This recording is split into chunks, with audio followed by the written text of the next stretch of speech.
வணக்கம். நான் சாந்தி வெற்றிவேல். சந்தோஷம் யார்கிட்ட ஒளிஞ்சிருக்கு? என்னடா இது சந்தோஷம் ஒளிஞ்சிருக்கா? ஆமாங்க. எல்லார் மனசுலயும் இருக்கிற சந்தோஷத்த ஒளிச்சு வச்சுட்டு தான் வாழறாங்க. அத பத்தி தான் உங்களுக்கு சொல்லப் போறேன். ஒரு நாடு ரொம்ப அவஸ்தையா இருக்கு. ஒருத்தருக்கு கூட நிம்மதி கிடையாது. எல்லாரும் ஏதோ ஒரு எதிர்பார்ப்போட இருக்காங்க. அது என்னன்றது யாருக்கோ தெரியல.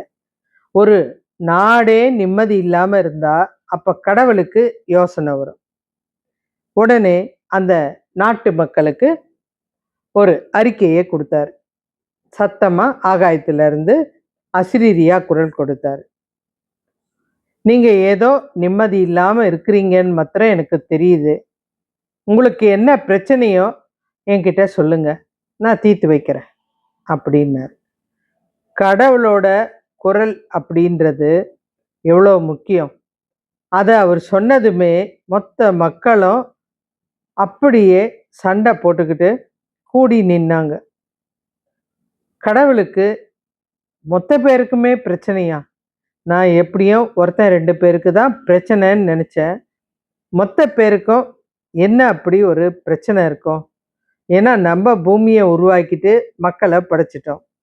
அத்தனை பேரும் நிம்மதி இல்லாம இருக்கிறதுக்கு நம்ம ஒரு காரணமா இருக்கக்கூடாது அப்படின்னு நினைச்சு, சரி உங்க பிரச்சனைகளை சொல்லுங்கன்னா மொத்த பேரும் ஒரே குரல்ல கத்துறாங்க. கடவுளுக்கு புரியல. "அப்பா, நீங்க அமைதியா சொன்னா நான் நிறைவேத்தி குடுப்பேன். இப்படி கும்பலா கத்துனா எனக்கு யாருக்கு என்ன பிரச்சனைன்னு தெரியாது. செய்யறத ஒழுங்கா செய்யணும். அதனால ஒண்ணு செய்யுங்க. நீங்க எல்லாரும் ஒரு 10 குழுவா பிரிஞ்சிருங்க. உங்களுக்கு யார் யாருக்கு என்ன தேவையோ அந்த குழுவுல போய் சேர்ந்துக்கங்க. அதுக்கு ஒரு தலைவரை நியமிச்சு என்கிட்ட அனுப்பிச்சு வைங்க. கண்டிப்பா நானு நிறைவேத்தி குடுக்குறேன். அதுக்கப்புறமாவது நீங்க மகிழ்ச்சியா இருக்கீங்களா?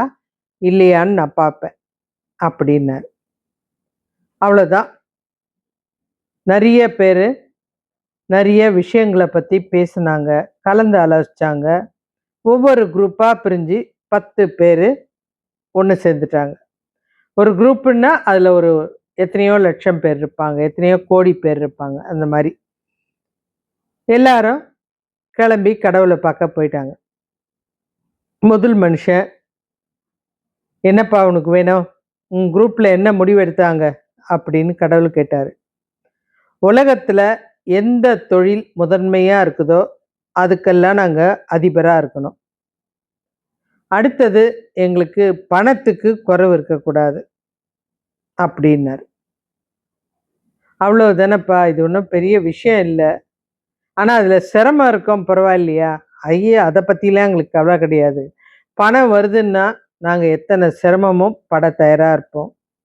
அதுவும் ஒரு பெரிய பெரிய தொழிலுன்னும்போது நிரந்தர வருமானத்துக்கு வாய்ப்பா இருக்கும்." "சரிப்பா, நீங்க போங்க. உங்களுடைய கோரிக்கை நிறைவேறிடுச்சு" அப்படின்னாரு. அவன் போய் ஓரமா நின்னுட்டான். 2வது ஆள் வந்தான். "எனக்கு சிறந்த அச அரச பதவி, உலகத்திலே சிறந்த அரச பதவி வேணும்." "ஏன்பா பணம் கேட்கலாமே?" "இல்லங்க, நானே சம்பாரிச்சுடுவேன். எனக்கு அரச பதவி இருந்தா, உங்ககிட்ட வாங்குனான் பாருங்க, பிஸ்னஸ் பண்ணி நான் பணம் சேர்த்துருவேன் அப்படின்னு.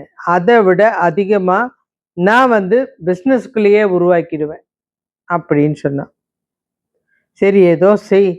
நீ கேட்கறதுல என்ன விஷயம் இருக்குதுன்னு கூட எனக்கு தெரியல. சரி உங்க குரூப்க்கு நீங்க கேட்குற அரசாங்க பதவி குடுத்துடுறேன்.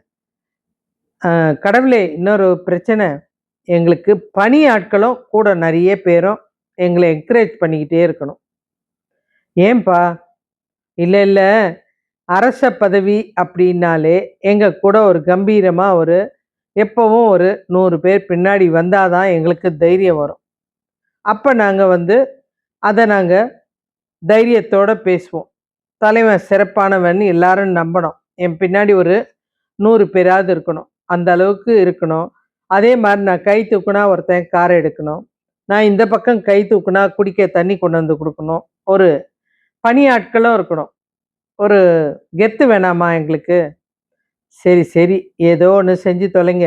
உங்களுக்கும் குடுத்துட்டேன் அப்படின்ட்டார். 3வது ஒருத்தன் வந்தான். கடவுளே! உலகத்துல புகழ்பெற்ற நடிகரா இருக்கணும். அந்த நடிகருடைய புகழ் கடைசி வரைக்கும் குறையக்கூடாது. இதெல்லாம் என்னங்க, அந்த கோடீஸ்வரனா இருந்தாலும் சரி, அரசியல்வாதியா இருந்தாலும் சரி, கண்டிப்பா புகழ்பெற்ற ஒரு மனிதர எல்லா நிகழ்ச்சிக்கும் கூப்பிடுவாங்க, மதிப்பாங்க. எங்ககிட்ட ஒரு ஒரு விஷயத்துக்கும் அவங்க அனுமதியும் கேட்பாங்க.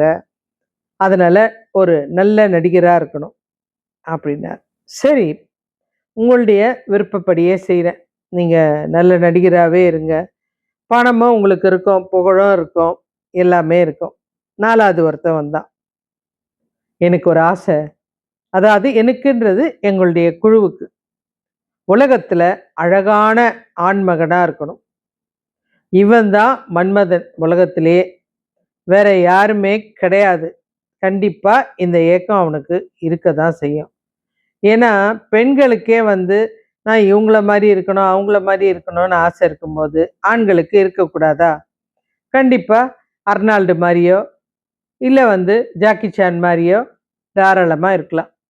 அதனால ஒரு அழகான நடிகரா இருக்கணும். இந்த நடிகர் மாரி ஒரு திறமை யாருக்கும் இருக்கக்கூடாது. எப்பவும் கூட்டமா இருக்கும். பணத்துக்கும் குறைவு இருக்காது. மரியாதையும் இருக்கும். சரிப்பா உங்க கோரிக்கையும் நிறைவேத்திட்டேன் அப்படின்ட்டாரு. அடுத்த ஒருத்தன் சொன்னான்.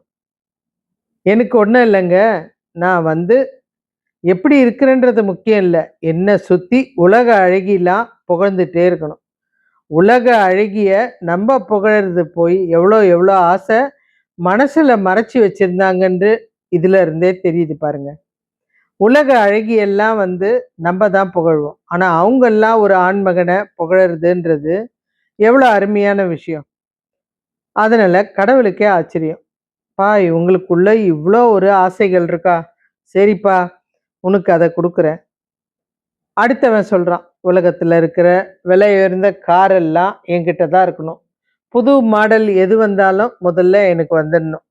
என்ன பார்த்து அவன் அவன் வந்து, "அடடா! இந்த மாரி கார் நம்மகிட்ட இல்லையே, இவர்கிட்ட இருக்கே." அப்படின்னு ஒரு தனியா தெரிவேன் நானு. அப்படின்னு ஒவ்வொருத்தரும் ஒவ்வொரு கோரிக்கைய வச்சாங்க. இப்படியே 9 பேரும் அவங்களுடைய கோரிக்கைய கடவுள்கிட்ட சொன்னாங்க. அன்னைக்கு தான் கடவுளுக்கு உலகம்னா என்ன? அதுல என்னென்ன விஷயம் இருக்கு? எதுக்காகலாம் இந்த மக்கள் ஏங்குவாங்க, பிரியப்படுவாங்க அப்படின்ற விஷயம் மொத்தம் தெரிஞ்சது. ஒருத்தன் சொல்றான், எனக்கு உலக நாட்டுல எல்லாம் பங்களா இருக்கணுன்றான். ஒவ்வொருத்தருடைய ஆசையும் நிறைவேத்திட்டாரு. கடைசி குரூப்ப பார்க்குறாரு. அங்க யாருமே இல்ல. ஒரே ஒருத்தன் மாத்திரம் தான் நிக்கிறான்.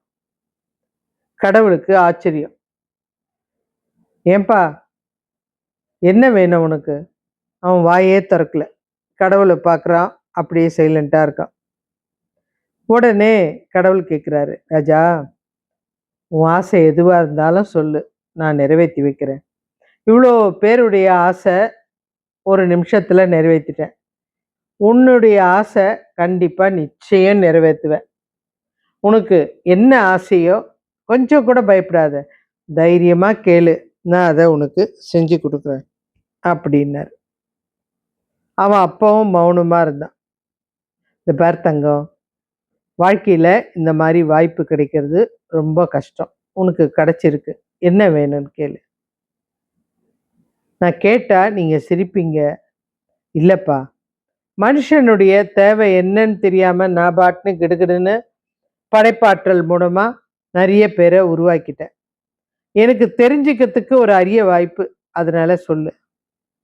எனக்கு ஹையஸ்ட்டா என்ன மன அமைதி கிடைக்குமோ, அதுக்குண்டான ஒரு ஆற்றல மாத்திரம் குடுங்க.